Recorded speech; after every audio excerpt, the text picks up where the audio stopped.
Welcome student in the lecture series of subject Mechanics of Solid. It's a part number 9 of module number 2. Our topic is shear force and bending moment diagram.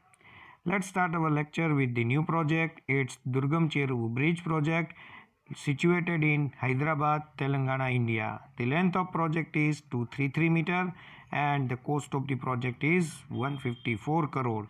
The project started in 9th March 2019 and completed in the 25th September 2020.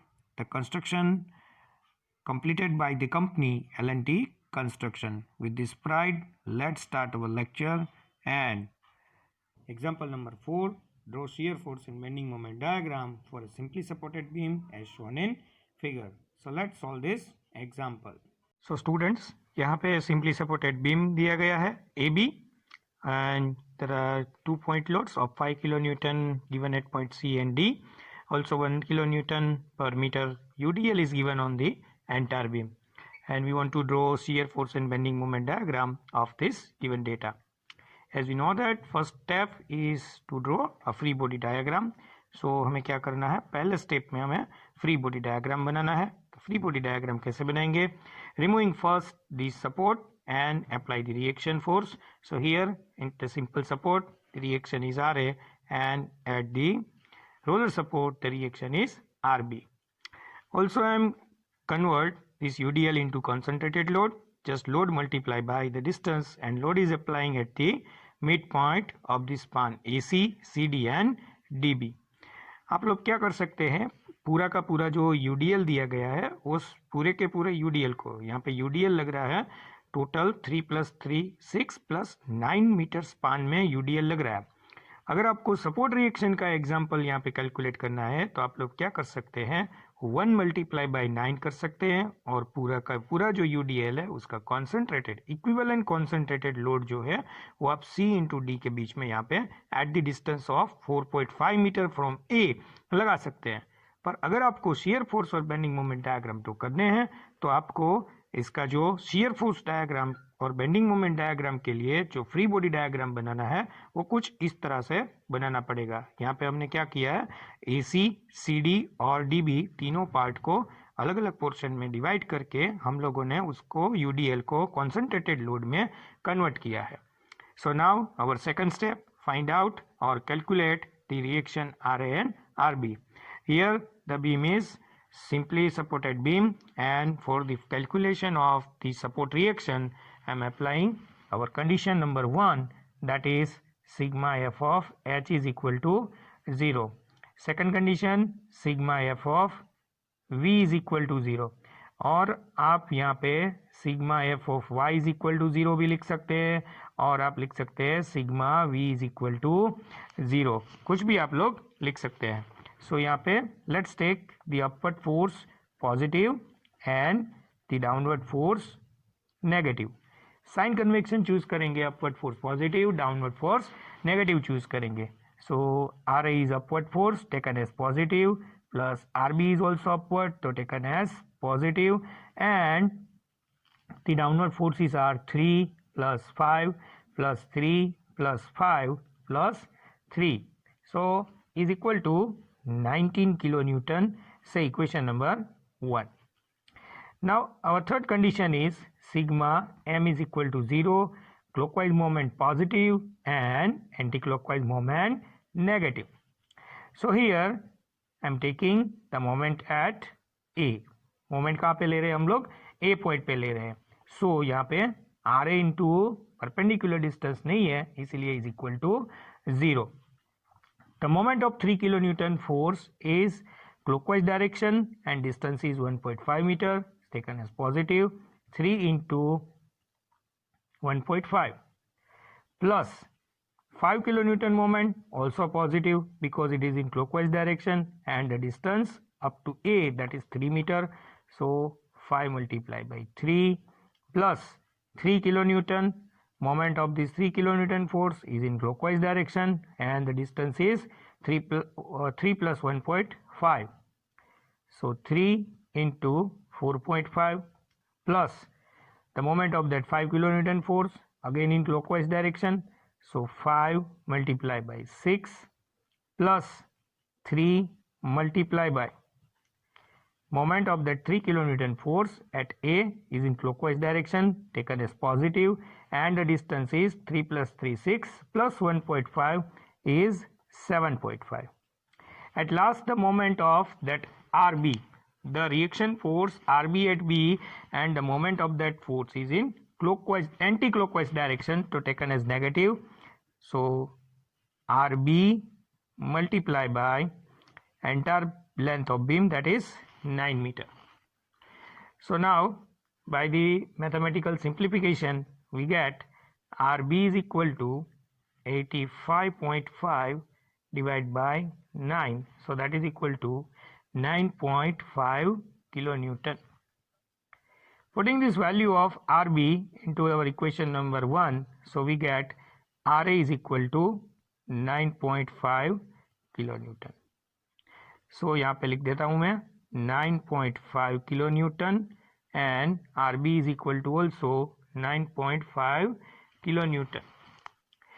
Next, our third step is to calculate the shear force at the different section of the beam. shear force की calculation करनी है, आपको अलग अलग section लेने हैं और section लेने के लिए आप लोगों को क्या करना है, यहाँ पे लिखना है 0 0 1 1 2 2 3 3 4 4 5 5 6 6 और 7 7. So shear force calculation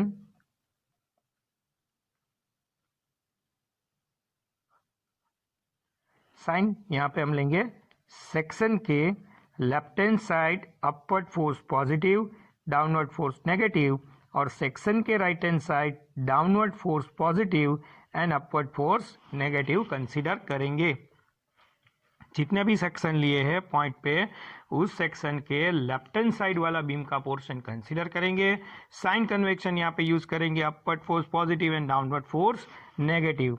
तो सेक्शन कौन सा लेंगे, 0 0. कहाँ पे लेंगे, shear force at A. Shear force at A पे कैलकुलेट करेंगे और सेक्शन लेंगे 0 0. 0 0 सेक्शन के लेफ्ट हैंड साइड वाला पोर्शन अगर कंसीडर करेंगे, कोई भी लोड नहीं है वहाँ पे, तो आंसर होगा 0 किलो न्यूटन. कोई भी वैल्यू वहाँ पे हमको नहीं मिलेगी. अभी सेक्शन लेंगे 1 1, तो वहाँ पे शियर फोर्स कितना लगेगा, shear force at A. Section कौन सा लेंगे, 1 1. पोर्शन कौन सा कंसीडर करेंगे, the left hand side portion of this section. Left hand side portion हम लोग सेक्शन के लेफ्ट हैंड साइड का पोर्शन कंसीडर करेंगे. सो लोड रहेगा 9.5 जो कि अपवर्ड डायरेक्शन में है. सो 9.5 kilo newton. Now considering the 2 section shear force calculation at C. Now considering the left hand side portion of the beam of that 2 section, so here 2 forces are there. One is 9.5 kilonewton which is in upward direction and 3 kilonewton is in downward direction, so that is -3. so हमें value मिलेगी 6.5 kilonewton. Next, considering the 3 3 section and the shear force at C, so is equal to, ये 5 kilo Newton का load हमें consider करना पड़ेगा. हम लोग क्या करेंगे, 3 3 सेक्शन के लेफ्ट हैंड साइड वाला पोर्शन कंसीडर करेंगे. सो कौन कौन सी वैल्यू होगी, 9.5 upward, 3 downward and 5 downward. So 9.5 minus 3 minus 5, सो ये आंसर आ जाएगा 1.5 किलो न्यूटन. नेक्स्ट आगे बढ़ते हैं, सेक्शन लेंगे 4 4. शियर फोर्स कैलकुलेशन करेंगे एट डी.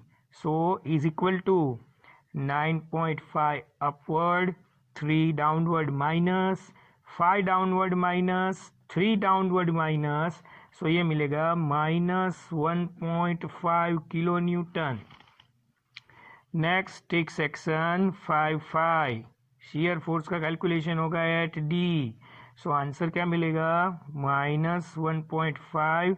डायरेक्टली यहाँ पे जब 1.5 ले रहा हूँ, माइनस ये रहेगा 5 downward, so -5 is equal to -6.5 kilo newton. Now considering the section 6 6, shear force का कैलकुलेशन करेंगे बी पॉइंट पे. सो यहाँ पे 6.5 माइनस 3, सो आंसर आएगा माइनस 9.5 किलो न्यूटन। ये माइनस 6.5 मैंने यहाँ से ही ले लिया क्योंकि ये 6 ये जो सेक्शन है उसके लेफ्ट हैंड साइड का पोर्शन कंसीडर करेंगे तो 5 सेक्शन तक तो सेम ही आंसर आएगा। एक्स्ट्रा क्या होगा, ये 3 किलो न्यूटन डाउनवर्ड यहाँ से डिडक्ट होगा। सो 6.5 माइनस यहाँ से लिया है एंड देन माइनस 3 जो कि एक्स्ट्रा डाउनवर्ड यहाँ से डिडक्ट होगा। सो लोड रहेगा माइनस 9.5 किलो न्यूटन। आप पूरा भी लिख सकते हैं पर उसमें क्या होगा कि आपका थोड़ा टाइम ज़्यादा लगेगा। सो आपको यहाँ पे ध्यान रखना है। नेक्स्ट लेना है 7 सेक्शन और शेयर फोर्स का कैलकुलेशन है पॉइंट बी। सो यहाँ पे क्या होगा, minus 9.5 and then one upward force that is plus 9.5। So plus 9.5 is equal to 0 kilo newton. So यह स्टार्ट कहाँ से किया था, 0 से, खत्म कहाँ पे हो गया, 0 पे। Now let's draw the shear force diagram according to our rule. First of all, I am taking the projections of the load variation points.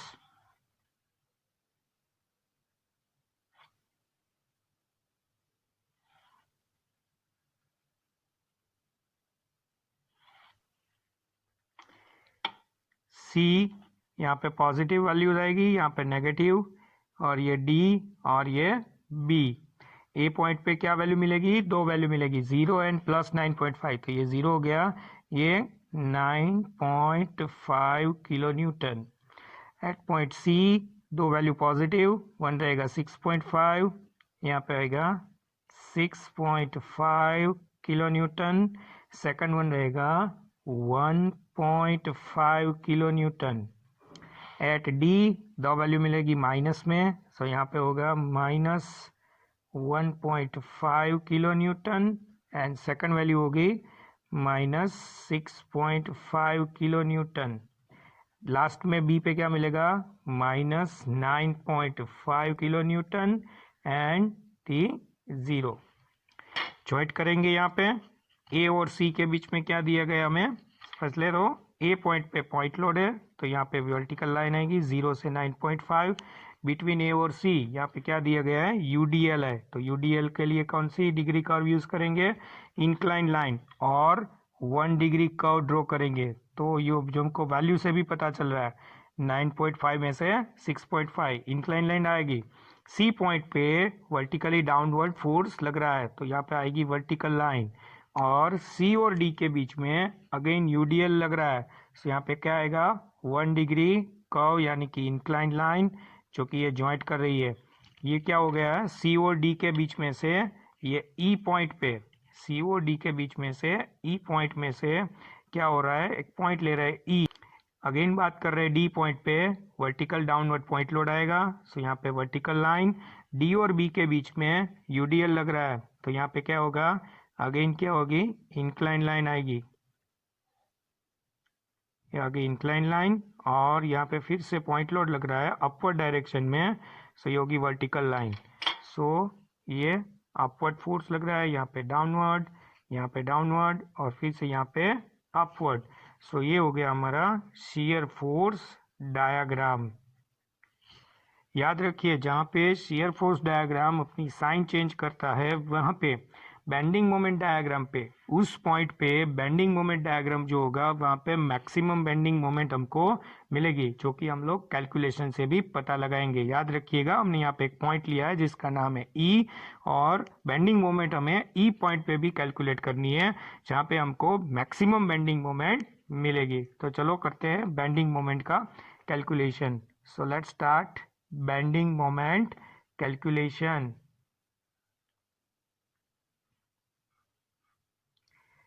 Sign use करेंगे, सेक्शन के left hand side clockwise moment positive, anti clockwise moment negative, और section के right hand side anti clockwise moment positive and clockwise moment negative choose करेंगे। तो ये हो गया हमारा साइन का कन्वेक्शन। और let's take bending moment at A as equal to 0। मैंने बताया bending moment simply supported beam के दोनों एंड्स पे क्या होगा, 0 होता है। So bending moment at A 0 and bending moment at B is equal to zero kilo newton to metre यहाँ पे बेंडिंग मोमेंट लगेगा. So now calculate the bending moment at C पे हम लोग बेंडिंग मोमेंट कैलकुलेट करेंगे और section लेंगे हम लोग थ्री सेक्शन कंसीडर करेंगे. पोर्शन कौन सा कंसीडर करेंगे? लेफ्ट हैंड साइड का पोर्शन कंसीडर करेंगे. यहाँ पे जो 5 किलो न्यूटन का लोड लगा है उसकी बेंडिंग मोमेंट होगी 0, क्योंकि वो लोड जो है सी पॉइंट में से पास हो रहा है. रिमेनिंग टू फोर्सेस है जो कि है 9.5 और 3 kilo Newton. 9.5 kilo Newton load है जो कि इसकी सी पॉइंट पे मोमेंट होगी. वो क्या होगी? तो कि क्लॉकवाइज मोमेंट होगी. उसकी मोमेंट कौन सी रहेगी? क्लॉकवाइज मोमेंट रहेगी. और 3 किलो न्यूटन की जो मोमेंट है वो एंटी क्लॉकवाइज रहेगी. डिस्टेंस कितना लगेगा? यहाँ पे 3 मीटर और इसके लिए 1.5 मीटर. सो ये हो गया 9.5 multiply by 3 minus 3 into 1.5. So answer कितना मिलेगा? Is equal to 24 kilo newton into metre. Now bending moment calculate करेंगे एट पॉइंट डी. सेक्शन लेंगे हम लोग 5 और सेक्शन के लेफ्ट हैंड साइड का पोर्शन अगर कंसीडर करें 5 किलो न्यूटन लोड जो है वो डी पॉइंट में से पास हो रहा है तो उसकी बेंडिंग मोमेंट क्या होगी? 0. 9.5 फोर्स की मोमेंट होगी क्लॉकवाइज और ये जो 3 फोर्सेस है उसकी मोमेंट होगी एंटी क्लॉकवाइज. तो देखते हैं डिस्टेंस कितना लगेगा और मोमेंट कितनी होगी.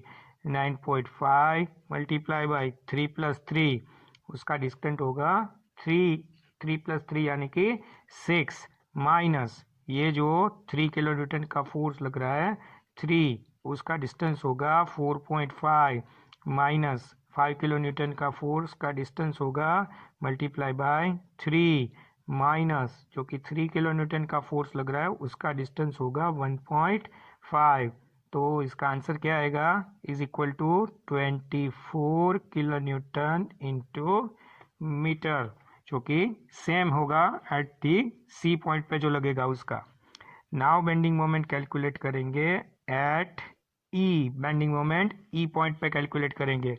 सो ई पॉइंट पे जो कैलकुलेट करेंगे जो कि हमारा यहाँ पे मिड पॉइंट है तो जो ई पॉइंट है उसके साइड में से यहाँ पे सेक्शन लेंगे जो उसका नाम रहेगा 8 सेक्शन के लेफ्ट हैंड साइड का बीम का पोर्शन हमें कंसीडर करना है जो कि मैं यहाँ पे ड्रॉ कर रहा हूँ उसका फ्री बॉडी डायग्राम.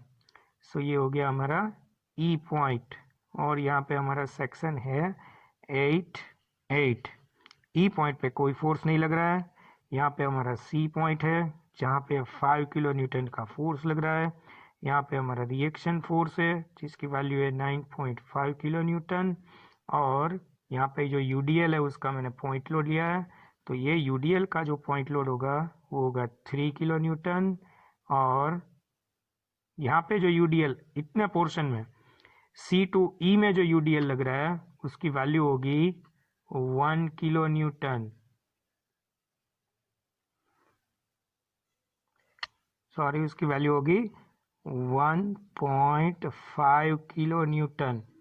और ये सभी लोड के हम डिस्टेंस लिखते हैं यहाँ पे ई पॉइंट के लिए. सो ये हो गया एट दी 1.5 मीटर, ये हो गया 1.5 मीटर और यहाँ पे जो है 0.75 नाउ सभी के लिए मोमेंट लेनी है हमको. सो डिस्टेंस होगा सेक्शन रहेगा 8. सो 9.5 multiply by 4.5 minus 3 into 3 minus 5 into 1.5 and minus 1.5 into 0.75. Answer मिलेगा 25.125 किलो न्यूटन इंटू मीटर. आप देख सकते हैं हमें यहाँ पे 1 2 3 4 5 मोमेंट मिली है जिसमें से ई पॉइंट पे जो मोमेंट मिला है वो मैक्सिमम मोमेंट मिला है. ई पॉइंट पे जो भी हमको मोमेंट मिला है वो क्या है? मैक्सिमम मोमेंट है. सो इसी के आधार से हम लोग अब बेंडिंग मोमेंट डायग्राम ड्रॉ करेंगे. बेंडिंग मोमेंट डायग्राम कैसे ड्रॉ करेंगे? वैल्यूज पुट आउट करेंगे. ए पे कितना होगा? 0. यहाँ पे ले रहा हूँ C, यहाँ पे ले रहा हूँ E, ये है D और ये पॉइंट हो गया B.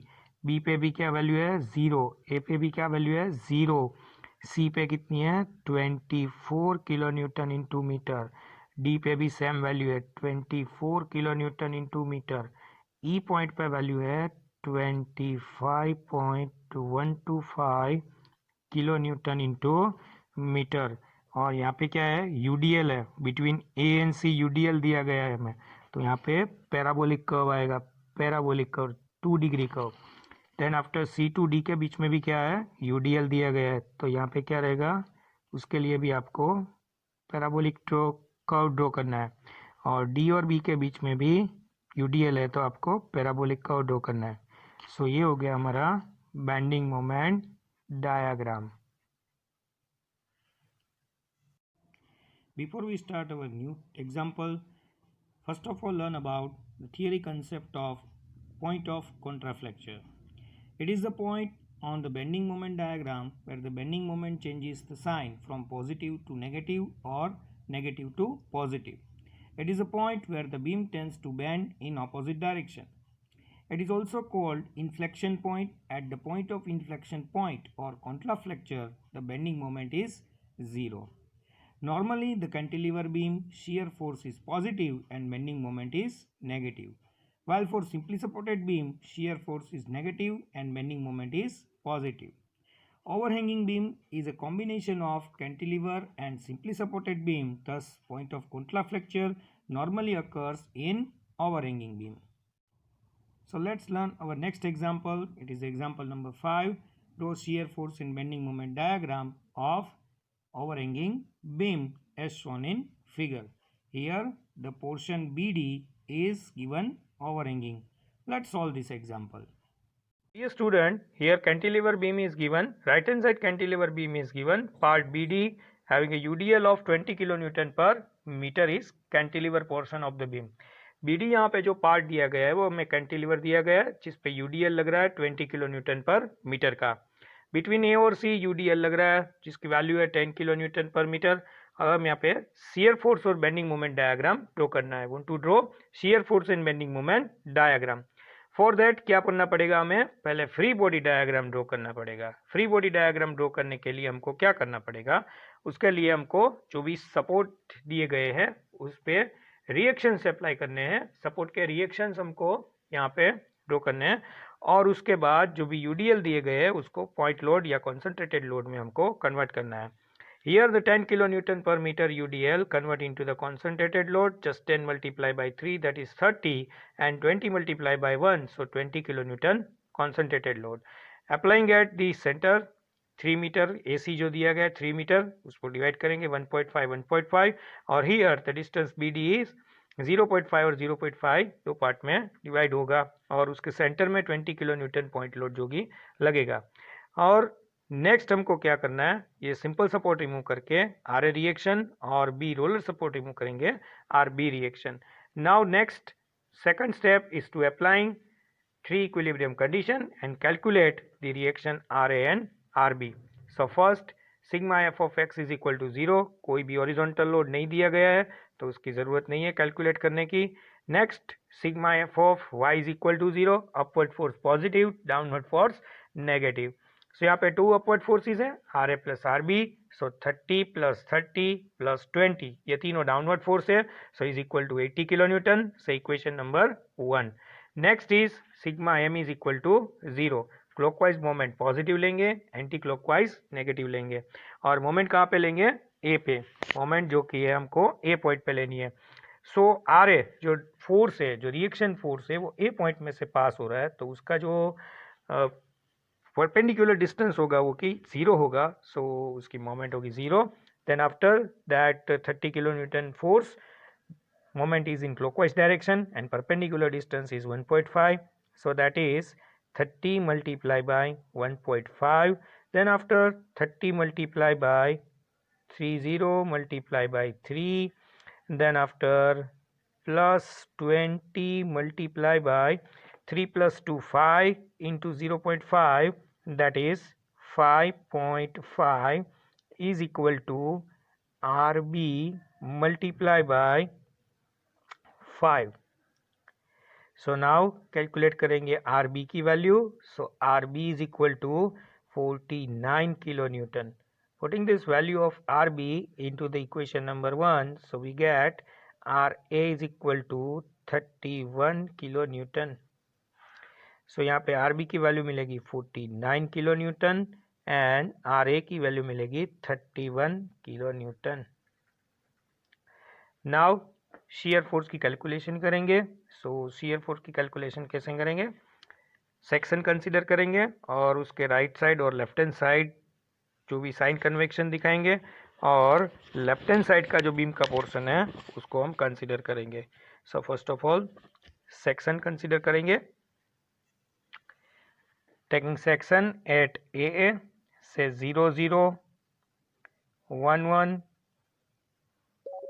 then 2 2 then 3 3 4 4 5 5 6 6. So now shear force calculation.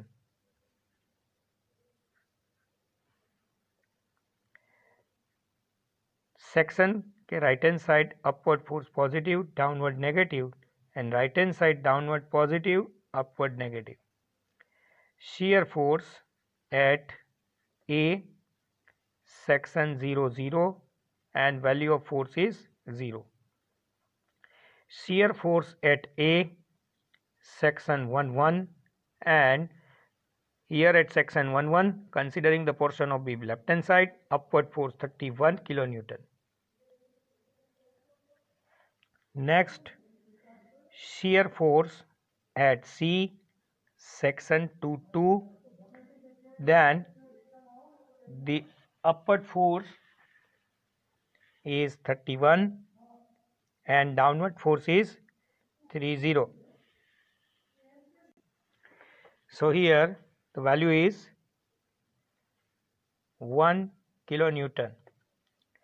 Shear force at C section 3 3, that force is 31, that is minus 30 and that is minus 30. So is equal to minus 29 kilonewton. Next, shear force at B 4 4 section and is equal to minus 29 kilonewton. Next, shear force at B 5 5 section and now minus 29 plus 49, so is equal to 20 kilonewton.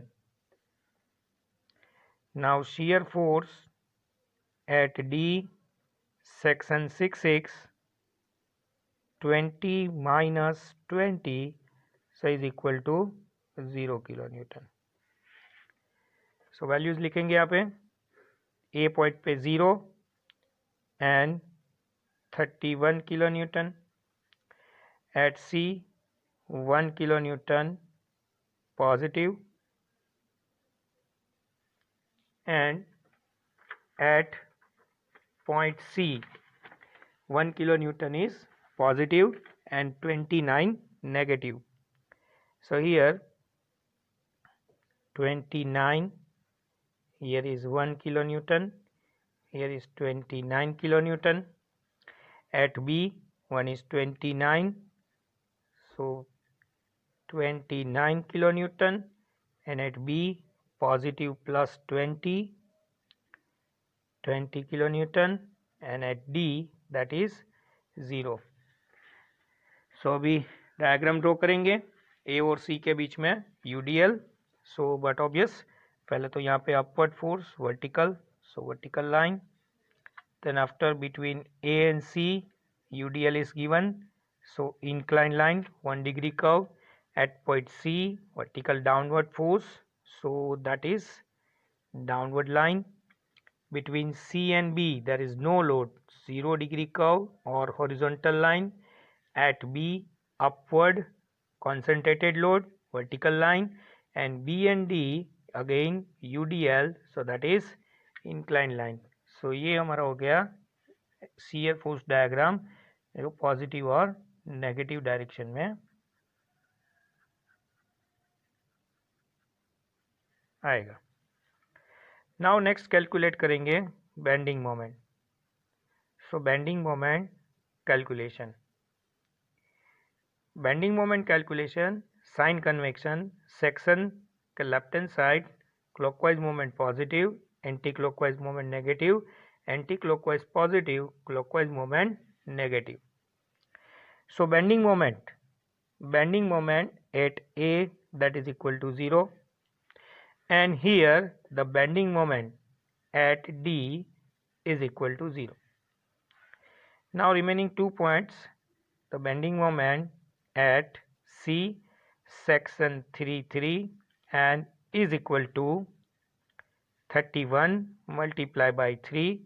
The force 31, bending moment at C, direction is clockwise, perpendicular distance is 3, minus that 30, anti-clockwise direction, distance is 1.5, so that 30 multiplied by 1.5 is equal to 48 kilonewton into meter. Now bending moment at D section B section 5 and here 31 multiplied by 5, 31 kilonewton force, and the moment is clockwise, distance is 5, then after minus that 30 kilonewton force, and the moment is 2 plus 1.5, that is 3.5, 30 into 3.5, moment of that 30 kilonewton load again in anti-clockwise, and the distance is 2, so minus 30 into 2, and the moment is minus 10 kilonewton into meter. So now draw the bending moment at A, bending moment 0, at D bending moment 0, at C it's a 48 kilonewton into meter, at B, and that is minus 10 kilonewton into meter. Between A and C UDL is given. So in bending moment diagram, here is the parabolic curve is there, 2-degree curve is there. Between C and B there is no load, so inclined line is there. So here is inclined line, and between B and D again the UDL is given. So here in this portion again parabolic curve is there. So here is our bending moment diagram. आप लोग देख सकते हैं यहाँ पे हमारा bending moment diagram में इतने जितने भी एग्जांपल्स हमने ड्रॉ किए, कहीं भी डायरेक्शन जो है वो चेंज नहीं हो रही थी, जो वैल्यू है साइन जो है वो चेंज नहीं हो रही थी। तो यहाँ पे आप देख सकते हैं कि इस एग्जांपल में यहाँ पे बेंडिंग मोमेंट डायग्राम जो है साइन चेंज कर रहा है। सो इसको बोलते हैं पॉइंट ऑफ कॉन्ट्राफ्लेक्चर। सो यहाँ पे पॉइंट ऑफ कॉन्ट्राफ्लेक्चर का जो डिस्टेंस है वो सी या बी से कितना है उसका कैलकुलेशन हमको यहाँ पे करना पड़ेगा। So let's calculate the distance of point of contraflexure. For that separately यहाँ पे बेंडिंग मोमेंट डायग्राम हमने ड्रॉ किया है। सो उसके वैल्यूज लिखिए 48 kilo newton into metre and 10 kilo newton into metre. I am taking the distance, assume x distance of that point of contraflexure from B, and the total distance between C to B is 2 meter. So that distance of point of contraflexure from C, that is 2 minus x. C और B के बीच में आपको एक point of contraflexure जिसका नाम दिया गया P वहाँ पे मिलता है। C और P के बीच में और P और B के बीच में कितना डिस्टेंस है वो हमको कैलकुलेट करना है। अभी हमने B और P के बीच में डिस्टेंस जो है वो एज्यूम किया है x, एंड C और P के बीच में जो डिस्टेंस है वो 2 माइनस x होगा, क्योंकि C और B के बीच का टोटल डिस्टेंस है वो 2 है। अगर ये डिस्टेंस हम x एज्यूम कर रहे हैं तो ये डिस्टेंस होगा 2 माइनस x। अभी अगर आप देख सकते हैं तो ये दोनों यहाँ पे ट्राइंगल बन रहे हैं।